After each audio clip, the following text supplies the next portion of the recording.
Blood dripped from the ceiling. At first, Maya thought it was rain, maybe a leak from an old pipe, but the smell hit her. Metallic, sharp, like iron. Saluged up her chest, tightening. It wasn't water.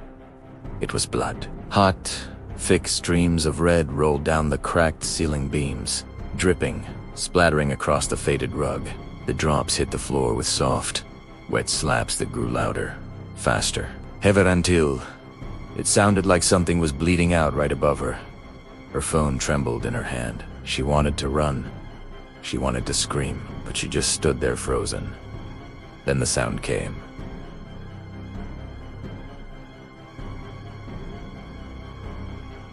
A scream. Not faint, not muffled. It tore through the walls, vibrating down the staircase, echoing through the house like nails dragged across glass. Maya dropped her phone. The screen flickered, then went black. The lights overhead buzzed, cracked, and went out, drowning the room in heavy, suffocating darkness. She tried to move, but her body felt nailed in place. Her breath fogged in the air. The temperature had plummeted, and in the reflection of the dead, black TV screen she saw it. Something standing behind her. Tall, twisted.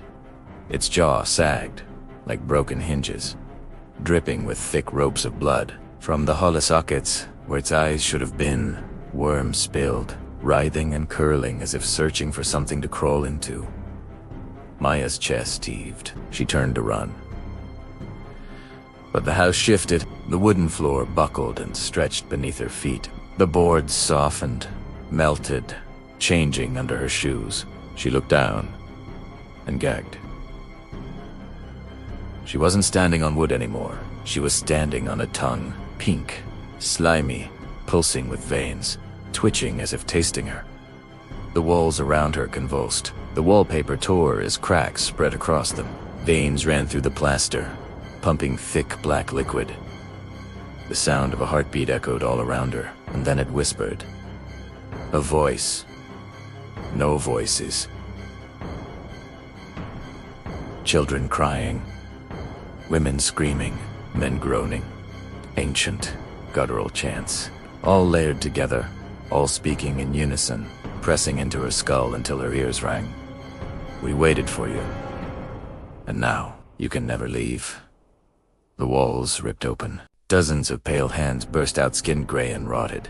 Fingers broken at odd angles. They clawed at her wrists, her hair, her throat. Cold nails dug into her skin. Maja screamed, kicking, threshing, her voice swallowed instantly by the house. The hands pulled harder, dragging her backward. The wall behind her split open like wet paper, revealing a darkness deeper than any shadow. She was yanked into it, pulled into the living flesh of the house itself. Her screams echoed once. 10 were gone. And outside, through the cracked window, a woman's ghost stood silently in the yard. Head tilted, mouth curled in a smile. Watching. Waiting. Maya's back slammed into something soft. Air body sank, not onto a floor, but into a surface that pulsed like flesh. She gagged, struggling, pulling herself free. Her hands were slick with a warm slime that smelled of blood and rot. She fumbled for her phone in the dark. The screen lit, weak, cracked, its glow shaking in her trembling hands. The light revealed where she was. Chamber. The walls were not wood, not stone but flesh. Veins throbbed beneath translucent skin, pumping black liquid. The ceiling quivered, dripping thick saliva that hissed as it hit the ground. Maya's breath hitched. Her stomach twisted. Then she saw them. Bodies. Hundreds of them. Some suspended in the walls, fused into the flesh as if swallowed alive. Others piled in corners, twisted, broken, skin peeled back, faces frozen in eternal screams. Their eyes, oh God, their eyes. They stared straight at her, and then they blinked. One by one, the corpses turned their heads, bones cracking, jaws snapping open. Their mouths moved in unison. Join us. The sound didn't come from there. It came from the walls. The house itself. Maya dropped her phone, stumbling backward, but her foot crunched onto something. A hand. Not severed. It gripped her ankle.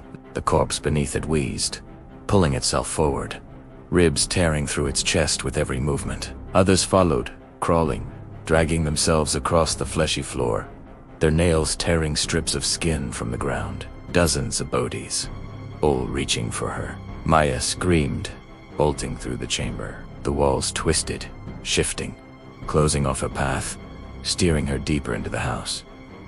The whispers grew louder. Voices laughed. Others cried. Some whispered her name over and over and over. Maya, Maya, Maya. She turned a corner and froze. At the end of the corridor stood the woman's ghost. Still, silent, watching. Her head tilted slowly, and Maya felt her knees weaken. Maya pressed her back against the fleshy wall, chest heaving. The ghost didn't move. She just stood at the far end of the corridor, pale and rotted, her tangled black hair hiding most of her face. But then, her head snapped upward, her neck cracking with the sound of breaking wood.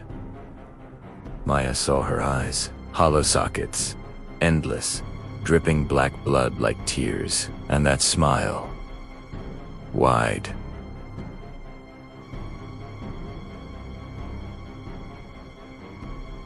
Too wide.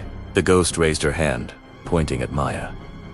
And then the corpses behind Maya screamed. Their cries were not human, they were shrill, metallic, grinding, as if the sound itself could cut flesh. Maya clamped her hands over her ears, but it didn't help. The voices were inside her skull. The ghost began walking toward her. Nona. Walking. Her body jerked, limbs bending the wrong way, every step a sickening crack. Her arms lengthened, bones tearing through skin, fingers stretching like claws. Maya bolted. She ran down the corridor, the walls shaking, the corpses crawling, the whispers chasing her. She stumbled into another room. It was worse. The floor here was not flesh, it was bone. Stacks of skulls formed the ground, crunching beneath her weight. Ribs lined the walls like broken shelves, and in the center, a mirror. Tall, cracked, its glass blackened. She approached, shaking, her reflection faint. But then, her reflection smiled. Her reflection moved before she did. Her reflection whispered, "You're already dead." Her reflection's face split open, skin peeling back, revealing nothing but teeth. The mirrors shattered, spraying glass across the room. Through the shards, Maya saw the ghost again. Closer. Coming. The house roared. The sound rattled Maya's bones, dropping her to her knees.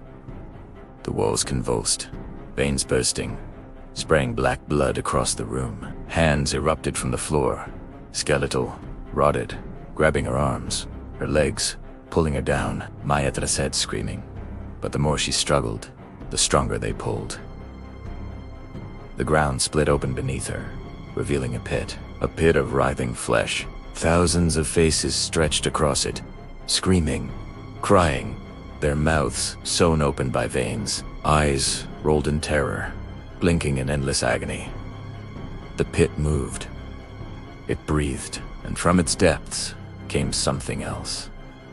The ghost, but now, her jaw tore wider, splitting all the way to her chest. Her skin ripped, and from within her body crawled something unspeakable. A mass of claws, teeth, eyes blinking independently. A creature birthed from pain itself.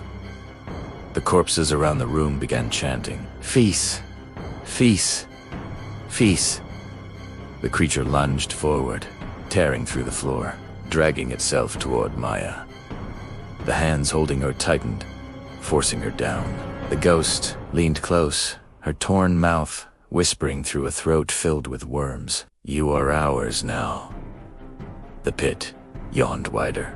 Maya's scream filled the chamber cut off as she was swallowed into the living abyss. Silence.